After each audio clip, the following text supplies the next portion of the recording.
तो ये coding question है जो कि पेटीएम, मॉर्गन स्टैनले और अमेजन जैसी कंपनी में पूछा गया है, कंटीग्यूअस अरे। तो हमें इसमें सब अरे बताना है जिसमें इक्वल नंबर ऑफ, जैसे हमें एक एग्जांपल दे रखा है तो हमें इसमें जीरोज और वन दे रखे होंगे, तो हमें मैक्सिमम सब अरे बताना है जिसके अंदर इक्वल नंबर ऑफ जीरोज और वन हो। जैसे कि ये एक विंडो है 2 साइज़ की जिसमें एक ही जीरो है और एक ही वन है ना।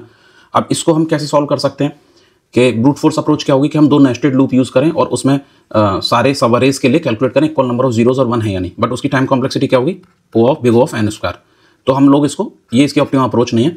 तो ऑप्टिमम अप्रोच के लिए हमें 2 चीज़ ध्यान में रखनी है, एक प्रीफिक्स सम और दूसरा हैश मैप।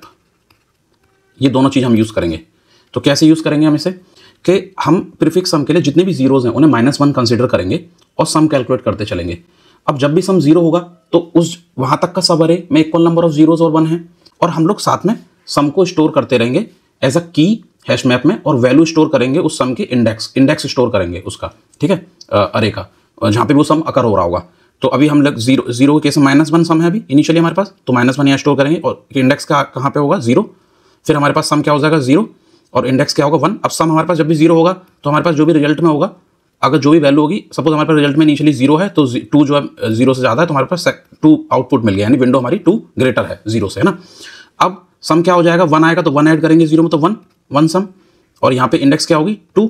अब हम चेक करेंगे क्या 1 अकर हो रहा है यहाँ पे कहीं पे भी, सम पहले अकर हुआ है, तो क्यों हम चेक कर रहे हैं कि पीछे सम अकर हुआ है कि नहीं, यानी कि अगर पहले भी कहीं सम अकर हुआ है सेम सम, तो इसका मतलब है उसके बीच में इक्वल नंबर ऑफ जीरोज और वन है ना। ये तो लॉजिकली हमें समझ में आ रहा है। तो अब हम इटरेट करते हैं, फिर हमारे पास नेक्स्ट सम क्या होगा, यहाँ तक हमारे पास सम 1 हो गया, यहाँ आएंगे हम, सम हो जाएगा 2, 1 ऐड करेंगे तो, और इंडेक्स क्या होगी 3। फिर इस पर नेक्स्ट आएंगे, सम होगा 3, इंडेक्स क्या होगी हमारी 4। फिर यहाँ से सम हमारा डिक्रीज होना शुरू होगा, यहाँ पे हमारा सम क्या हो जाएगा 2 और इंडेक्स क्या होगी 5। अब 2 जब हमारा अकर हो रहा है सम, तो पहले 2 अकर हुआ है विंडो, यानी 2 हमारे पास पहले भी सम मिला है यहाँ पर।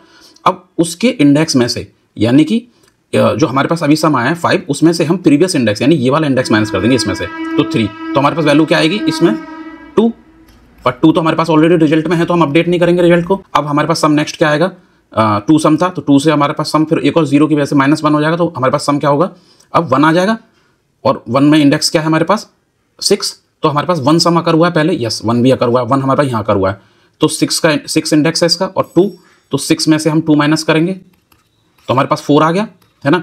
अब 4 जो है रिजल्ट में हमारा 2 से बड़ा है तो हम विंडो को अपडेट कर देंगे, तो हमारा रिजल्ट क्या हो जाएगा 4। ये हमारा आउटपुट है। हमने इसको ऑर्डर ऑफ n में सॉल्व कर लिया ऐसे, और इसके कोड के लिए please comment code. Thank you.